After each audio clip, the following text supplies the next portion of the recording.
ಬೃಂದಾವನ multimedia YouTube ಚಾನಲ್ಗೆ ಮತ್ತೊಮ್ಮೆ ನಿಮ್ಮೆಲ್ಲರಿಗೂ ಸ್ವಾಗತ. ತುಂಬ ದಿನಗಳ ಆದಮೇಲೆ ವಿಡಿಯೋನ ಅಪ್ಲೋಡ್ ಮಾಡ್ತಾ ಇದ್ದೀನಿ. ನಾನು ನಿಮ್ಮ ಸ್ಫೂರ್ತಿ ಗೌಡ.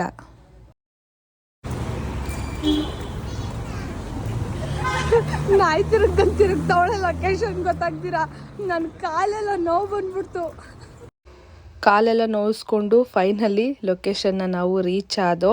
ಕೆಂಗೇರಿ ಉಪನಗರ ಮೇನ್ ರೋಡಲ್ಲೇ ಇರುವಂಥ ಲೊಕೇಶನ್ನು. ಇವಳು ನನ್ನ ಫ್ರೆಂಡ್ ರಶ್ಮಿ, ನನ್ನ ಮಗ ಮತ್ತು ಆನಂದಣ್ಣ ಮತ್ತು ಗಿರಿ ಅಣ್ಣ ಅವರು ಗಿಫ್ಟು ಮತ್ತು ಕೇಕ್ನ ತೊಗೊಂಬರೋಕ್ಕೆ ಹೋಗಿದ್ರು. ಸೊ ಫೈನಲಿ ತೊಗೊಂಡು ಎಲ್ಲರೂ ಬಂದರು. ತುಂಬ ಸರ್ಪ್ರೈಸ್ ಆಗಿತ್ತು, ಯಾಕಂದರೆ ಇದು ನನಗೆ ಊಹೆಗೂ ಮೀರಿದಂಥದ್ದು. ನನಗೆ ಈ ರೀತಿ ಎಲ್ಲ ಇವರು ಬರ್ಡೇ ಸೆಲೆಬ್ರೇಷನ್ ಮಾಡಿಸ್ತಾರೆ ಅಂತ ಗೊತ್ತೇ ಇರಲಿಲ್ಲ. ನಮ್ಮ ಮನೆಯವರು ಬೆಳಗ್ಗೆಯಿಂದ ಹೇಳ್ತಾಯಿದ್ರು ನಾವು ಬೆಂಗಳೂರಿಗೆ ಹೋಗಬೇಕು ಅಂತ. ನಾನು ಏನಕ್ಕೆ ಬೇಡ, ಇವತ್ತು ಮಳೆ ಬರ್ತಾ ಇದೆ, ಮಕ್ಕಳು ಬೇರೆ ಮನೇಲಿದ್ದಾರೆ, ಸ್ಕೂಲಿಗೆ ಕಳಿಸಿಲ್ಲ ಅಂತ ಹೇಳ್ತಾನೆ ಇದ್ದೆ. ಇಲ್ಲ ಬೆಂಗಳೂರು ಹೋಗಬೇಕು ಅಂತಿದ್ರು. ಸರಿ ಟೆಂಪಲ್ ಇರ್ಬೋದೇನೋ ಅಂತ ಹೇಳಿ ನಾನು ಸ್ಯಾರಿನ ವೇರ್ ಮಾಡಿ ಬಂದೆ. ಬೆಂಗಳೂರು ರೀಚ್ ಆದಮೇಲೆ ಗೊತ್ತಾಗಿದ್ದು ಇವರು ಬರ್ಡೇ ಪ್ಲ್ಯಾನ್ ಮಾಡಿದ್ದಾರೆ ಅಂತ.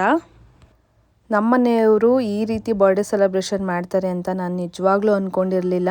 ತುಂಬ ಚೆನ್ನಾಗಿತ್ತು. ಇನ್ನು ನನ್ನ ಮಗಳಿಗೆ ಕೈ ಫ್ರ್ಯಾಕ್ಚರ್ ಆಗಿರೋದ್ರಿಂದ ನಾವು 1 ತಿಂಗಳಿಂದ ಸ್ಕೂಲಿಗೆ ಕಳಿಸಿರಲಿಲ್ಲ. ರೀಸೆಂಟಾಗಿ 1 ವೀಕಿಂದ ಅಷ್ಟೇ ಅವಳು ಸ್ಕೂಲಿಗೆ ಹೋಗ್ತಾಯಿದ್ಲು. ನನ್ನ ಬರ್ಡೇ ಇದ್ದಿದ್ದರಿಂದ ಅವಳಿಗೆ ಜಾಸ್ತಿ ಖುಷಿ ಇತ್ತು. ಹಿಂದಿನ ದಿನವೇ ನಾನು ನಾಳೆ ರಜಾ ಹಾಕ್ಕೊತೀನಿ ಅಂಥೇಳಿ ಸ್ಕೂಲಿಗೆ ರಜಾ ಹಾಕ್ಕೊಂಡಿದ್ಲು. ನಾನು ವೇರ್ ಮಾಡಿರುವ ಸ್ಯಾರಿ ಬಂದು ಇಲ್ಲೇ ನಾನು ರಾಮನಗರದಲ್ಲಿ ಪರ್ಚೇಸ್ ಮಾಡಿದ್ದು. ಮಾಲಾ ಫ್ಯಾಷನ್ಸ್ ಅಂತ ಚಾಮುಂಡಿಪುರ ಲೇಔಟಲ್ಲಿ ಇರುವಂಥದ್ದು. ನಿಮ್ಗೆ ಯಾರಿಗಾದರೂ ಸ್ಯಾರಿ ಇಷ್ಟ ಆದರೆ ಅವ್ರ ನಂಬರ್ನ ನಾನು ಡಿಸ್ಕ್ರಿಪ್ಷನಲ್ಲಿ ಹಾಕಿರ್ತೀನಿ. ನೀವು ವಾಟ್ಸಪ್ ಮುಖಾಂತರನೂ ಪರ್ಚೇಸ್ ಮಾಡ್ಬೋದು ಅಥವಾ ಶಾಪ್ ಕೂಡ ವಿಸಿಟ್ ಮಾಡ್ಬೋದು. ಇನ್ನು ಬ್ಲೌಸು ಸಹ ನಾನು ರಾಮನಗರದಲ್ಲೇ ಸ್ಟಿಚ್ ಮಾಡಿಸಿದ್ದು. ಶಾರದಾ ಬೌಟಿಕ್ ಅವರು ಸ್ಟಿಚ್ ಮಾಡಿಕೊಟ್ಟಿದ್ದು. 1 ಡೇಗೆ ಸ್ಟಿಚ್ ಮಾಡಿಕೊಟ್ರು.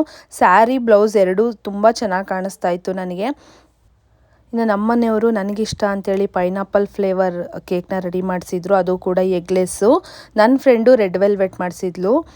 ನಾವು ರೀಸೆಂಟಾಗಿ ವರಮಹಾಲಕ್ಷ್ಮಿ ಹಬ್ಬದ ದಿನ ಸತ್ಯನಾರಾಯಣ ಸ್ವಾಮಿ ಪೂಜೆ ಮಾಡಿಸಿರೋದ್ರಿಂದ ನಾವು ಯಾರೂ ನಾನ್ ವೆಜ್ ತಿಂತಾಯಿಲ್ಲ. ಸೊ ಅದಕ್ಕೆ ಎಗ್ಲೆಸ್ ಕೇಕ್ನ ರೆಡಿ ಮಾಡಿಸಿದ್ರು.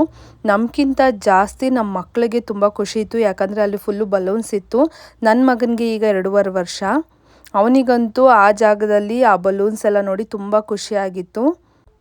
ಯಾರೋ ಒಬ್ಬರು ನಮ್ಮ ಖುಷಿಯಲ್ಲಿ ಭಾಗ್ಯ ಆಗ್ತಾರೆ, ನಮ್ಮ ನೋವಿಗೆ ಸ್ಪಂದಿಸ್ತಾರೆ ಅಂತ ಹೇಳಿದ್ರೆ ಅಕ್ಕ ತಂಗಿ ಅಪ್ಪ ಅಮ್ಮ ಒಡ ಹುಟ್ಟಿದವರು ಸ್ನೇಹಿತರೇ ಆಗಬೇಕು ಅಂತೇನಿಲ್ಲ. ಇವಳು ಬಂದು ಇರೋದು ತುಮಕೂರು, ಬಟ್ ನನಗೆ ಪರಿಚಯ ಆಗಿದ್ದು ಸೋಷಿಯಲ್ ಮೀಡಿಯಾದಲ್ಲಿ. 1.5 ವರ್ಷ ಆದರೂ ನಮ್ಮಿಬ್ಬರು ಬಾಂಡಿಂಗ್ ತುಂಬ ಗಟ್ಟಿಯಾಗಿದೆ. ಇನ್ನು ನಮ್ಮ ಅಣ್ಣದಿರ ಬಗ್ಗೆ ಹೇಳಬೇಕು ಅಂದರೆ ನನಗೆ ರಶ್ಮಿಯಿಂದನೇ ನಮ್ಮ ಅಣ್ಣದಿರ ಪರಿಚಯ ಆಗಿದ್ದು. ನೋಡಿ, ಎಲ್ಲೋ ಹುಟ್ಟಿ ಎಲ್ಲೋ ಬೆಳೆದು ಯಾವುದೋ ರೀತಿಯಾಗಿ ಪರಿಚಯ ಆಗಿ ನನ್ನ ಬರ್ಡೇನ ಇಷ್ಟು ಚೆನ್ನಾಗಿ ಸೆಲೆಬ್ರೇಷನ್ ಮಾಡ್ತಾ ಇದ್ದಾರೆ. ಇನ್ನು ನಮ್ಮ ಮನೆಯವರು ನನಗೆ ಅಂತೇಳಿ ಫೋಟೋ ಫ್ರೇಮ್ನ ರೆಡಿ ಮಾಡಿಸಿದ್ರು. ನಿಜವಾಗ್ಲೂ ಗೆಸ್ಸು ಸಹ ಮಾಡಿರಲಿಲ್ಲ ನಾನು ಯಾವ ರೀತಿ ಇರುತ್ತೆ ಅಂತ. ಇದು ನನ್ನ ಓಲ್ಡ್ ಫೋಟೋಸ್ಗಳು, ನನ್ನ ಮದುವೆಗಿಂತ ಮುಂಚಿಂದು. ಇದು ಬಂದು ನನ್ನ ಮದುವೆ ಆದಮೇಲೆ ತೆಗ್ಸಿದ್ದು. 2 ಫೋಟೋಸು ಸಹ ತುಂಬ ಸ್ಪೆಷಲ್ಲಾಗಿತ್ತು. ನೋಡ್ಬೋದು, ಇದು ನನ್ನ ಮದುವೆ ಫೋಟೋಸು, ಅದು ನನ್ನ ಎಂಗೇಜ್ಮೆಂಟ್ ಫೋಟೋ ಮತ್ತು ನನ್ನ ಮದುವೆ ಫೋಟೋ ಎಲ್ಲ ಸೇರಿ ಒಂದು ಫ್ರೇಮ್ ಮಾಡಿಸಿದ್ದಾರೆ. ಇನ್ನೊಂದು ಫೋಟೋದಲ್ಲಿರೋದು ನನ್ನದು ಮದುವೆಗಿಂತ ಮುಂಚೆದು. ಇನ್ನು ನನ್ನ ಫ್ರೆಂಡ್ ನನಗೆ ಸಿಲ್ವರ್ ಬ್ರಾಸ್ಲೆಟ್ನ ಗಿಫ್ಟ್ ಮಾಡಿದ್ಲು. ನಾನು ಮುಂಚೆನೇ ಗೆಸ್ ಮಾಡಿದೆ ಇದರಲ್ಲಿ ಏನಿರ್ಬೋದು ಅಂಥೇಳಿ. ನನಗಂತೂ ತುಂಬ ಇಷ್ಟ ಆಯಿತು. ಅವಳು ಗಿಫ್ಟ್ ಕೊಡಲಿಲ್ಲ ಅಂದರೂ ನಂಗೆ ತುಂಬ ಇಷ್ಟ ಆಗುತ್ತೆ, ಯಾಕಂದರೆ ನನಗೋಸ್ಕರ ಸಮಯನ ಮಾಡಿಕೊಂಡು ಅವಳು ಅಷ್ಟು ದೂರದಿಂದ ಬಂದು ನನ್ನ ಜೊತೆ ಟೈಮ್ ಸ್ಪೆಂಡ್ ಮಾಡ್ತಾಳೆ. ಸೊ ಅದಕ್ಕೆ ನನಗೆ ಅವಳಂದರೆ ತುಂಬ ಇಷ್ಟ.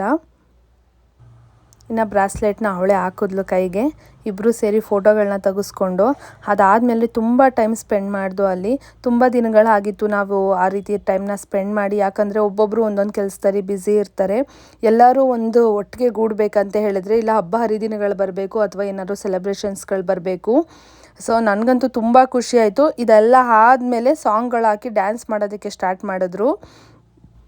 ರಶ್ಮಿಗೆ ನನ್ನ ಮಗಳಿಗೆ ಇಬ್ಬರಿಗೂ ಡ್ಯಾನ್ಸ್ ಮಾಡೋದಂದರೆ ತುಂಬ ಇಷ್ಟ. ನೋಡಿ, ಇಬ್ಬರು ತುಂಬ ಚೆನ್ನಾಗಿ ಡ್ಯಾನ್ಸ್ ಮಾಡ್ತಾಯಿದ್ದಾರೆ. ಜೊತೆಗೆ ನಮ್ಮ ಮನೆಯವರು ಸಹ ಸೇರಿಕೊಂಡ್ರು. ಥ್ಯಾಂಕ್ ಯು ಸೋ ಮಚ್ ಎಲ್ಲರಿಗೂ ನನ್ನ ವಿಡಿಯೋನ ನೋಡಿದ್ದಕ್ಕೆ. ಇದೇ ರೀತಿ ನನಗೆ ಸಪೋರ್ಟ್ ಮಾಡ್ತಾಯಿದ್ರಿ. ನಿಮ್ಮ ಅನಿಸಿಕೆಗಳನ್ನ ಕಮೆಂಟ್ ಸೆಕ್ಷನಲ್ಲಿ ತಿಳಿಸಿ.